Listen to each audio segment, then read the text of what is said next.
Hello everyone and welcome. My name is Eva. I am a book coach and an author, and today's topic is very important. It is how to apologize effectively. There is a right way and a wrong way. Well, there are several wrong ways to apologize. Now, at some point, whether we like it or not, we are going to make a mistake and we are going to have to eat it and own up to what we have said. Sometimes there is a moment of a recompense. So this is a word of the day, a vocabulary word. I have a video on it if you don't know what a recompense is or you just want to refresh your vocab, okay? We need to make amends, in other words. This is what's going to separate the masters from the disasters in these relationships. And again, this is something that I had to figure out the hard way. So let's dive right in. All right, I'm going to give you some examples and some directions for the proper apology. Okay, so number one, get a pen, write this down. Number one, pick an appropriate time. Whether you like it or not, you might have to wait a day or two, a week, a month for that person to be ready to accept your apology. Now, if this is a case where you interact with them on a regular basis, then you want to wait until they're not busy. When they're at work is not a good time to try to issue an apology. When they're trying to watch a football game or get ready for an event, it is not the time to stop everything and issue this apology. You're only going to make that person irritated, right? So pick an appropriate time. Next, come humbly. Do not do this through text message if you can do this in person. There are going to be instances if that person is not seeing you at the moment, then you might have to, send a text. May I speak with you? Can we meet? Okay, so just open up, be humble. I would like a moment of your time, please. Number three, set your intention. And now this means you tell that person directly that you intend to apologize. This sets the stage and hopefully will open up a space for them to be willing to listen. So don't just come in and get to talking about all the things and the weather and a million and one things before you get down to the nitty gritty. When you open up this conversation, this dialogue, tell the person that what's most important here is that I apologize to you. Number four, be descriptive. Let the person know what you are attempting to apologize for. This lets both parties know that they're on the same page and they have the same definition of the problem. Don't spend your time apologizing for something if that's not the root of the issue. So this is going to take some pre-planning and some evaluation sometimes for you to determine exactly what it is you are apologizing for. Number five, be succinct, be brief. Do not let this drag on and drag on and drag on. This is where that pre-planning is going to come into place. So when you are being succinct, you want to make sure you touch two specific points. The first being that you appeal to that person's emotions. So you want to say things like, I value our connection, and I know you must have felt this way when you found out about my behavior or when the truth came to light. You want to acknowledge that person's emotional pain, okay? Then next, you want to appeal to that person's logic, okay? You have an emotional, reasonable side. You have an emotional side, and you have a more reasonable and rational side, right? So how can you create a synthesis? You want to appeal to both. This is going to increase your chance of your apology being accepted because you've acknowledged multiple points of concerns. You've damaged somebody's feelings and you've damaged somebody's thought process, okay? So address these two issues. When you appeal to someone's logic, you can say something like, we work very well as a team together and I don't want to lose this connection. We can continue to benefit if we stay together here. Number six, make sure you outline the behavior that person can expect from you in the future. All right, you have damaged what is essentially a trust. So that person needs to know that you've learned something and that your behavior will not be repeated. Number 7, apply no pressure. Just because you apologize does not mean that person has to accept right then and there. Some situations warrant that time be had. You have to sometimes let that person heal and be able to establish some time. Just put some time and some distance in, especially if it's something serious that has occurred. If you let that person have some space, let that emotional and reasonable appeal sink in, you increase the likelihood that they will respond to you. If you nag and you keep, are you gonna forgive me? You are going to irritate that person. Number 8, add humor when it is appropriate. Now, if something serious has happened, you might not want to apply humor. It just might not be appropriate. However, if it's something that you can sort of joke around with and you can feel out that person's, mental or emotional state, and you think maybe you crack a little joke and that might lighten the mood, then certainly feel free to do so. Again, you want to maybe pre-plan a little bit on this. How can you insert a little humor? Only if it's appropriate. Number 9, write it down so you remember the lesson.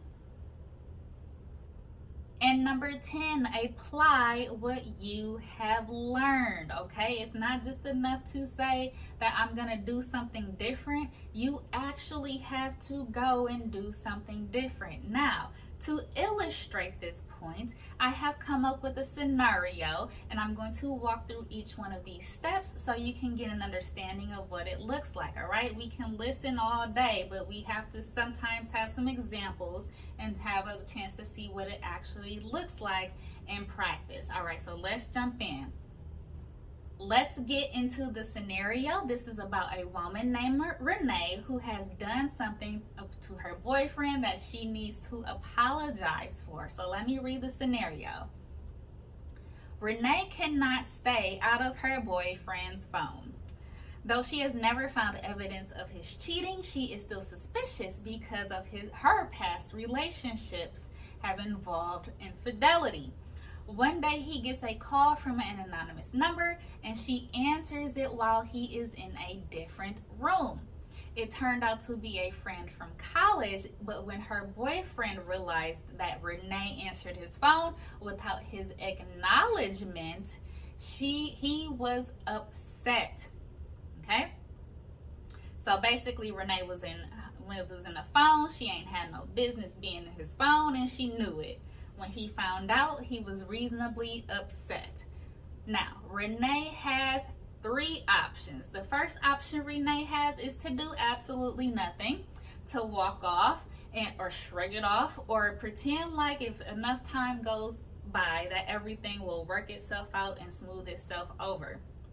I do not recommend that Renee take this option because it invalidates her boyfriend's emotional experience. He is upset, he is hurt. It is up to Renee to offer some kind of support, okay? Number 2, Renee also has the option of making it worse. How many of us have made it worse by becoming judgmental, defensive, or pointing the fingers? Oh, well, he shouldn't have called private then. Why didn't his number pop up?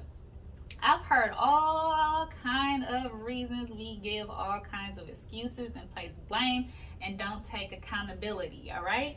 So this is her other option. Her third option is to evaluate her behavior and offer a form of, again, recompense. How are you going to make this better? So we've outlined her options. We've outlined the scenario. Now let us figure out what Renee decides to do. Renee has decided to issue an apology. Good job, Renee. Okay, so this is what it sounds like when Renee has thought about what's happened and she is ready to plan for her apology. Now, you can download this scenario right here and go through it with me so that you have it as a reference if you ever need to apologize to someone, okay? So, number 1, pick an appropriate time.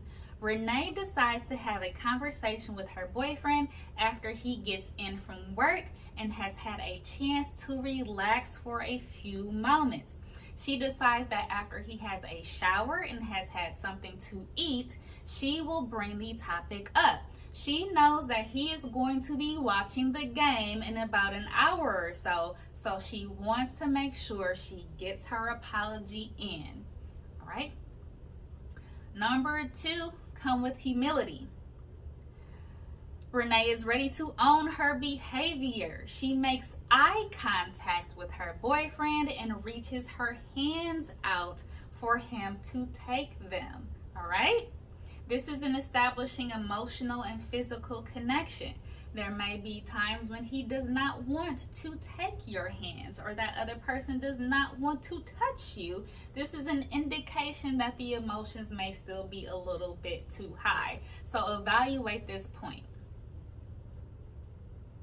Number 3, set the intention. She says to her boyfriend, "My love, I am here to apologize to you with the utmost sincerity." Number 4, describe the behavior that warrants the apology. So here is where Renee says, "I went through your phone without permission and violated your personal property and your privacy." Number 5, be brief. Okay, there are 2 things to acknowledge here, emotions and logic. Let's start with emotions. Renee says, "I value our connection. You mean a great deal to me. I understand that you were hurt and it was because of something that I did. I violated you, and that is a form of transgression that I acknowledge." Okay, so boom, there you go. I am empathizing with what I've done to you, and I am sorry. Right? From right here. If you gotta put your hand on your chest, put your hand on your chest. If you feel it, don't do it for theatrics. Do it if you feel it. Next, logic. She says, "We work well together as a team, and I believe we can continue to benefit by developing our partnership and establishing a healthier relationship." Now she's touching on here, we make an excellent partnership. Well, yeah, we do. We did this and that, and then he gets to thinking about things that are positive, right? You want to establish the emotions and the logic, okay? Come at this from multiple angles. Next, number 6, what can you expect from me in the future? Renee says, "I will not go through your phone again.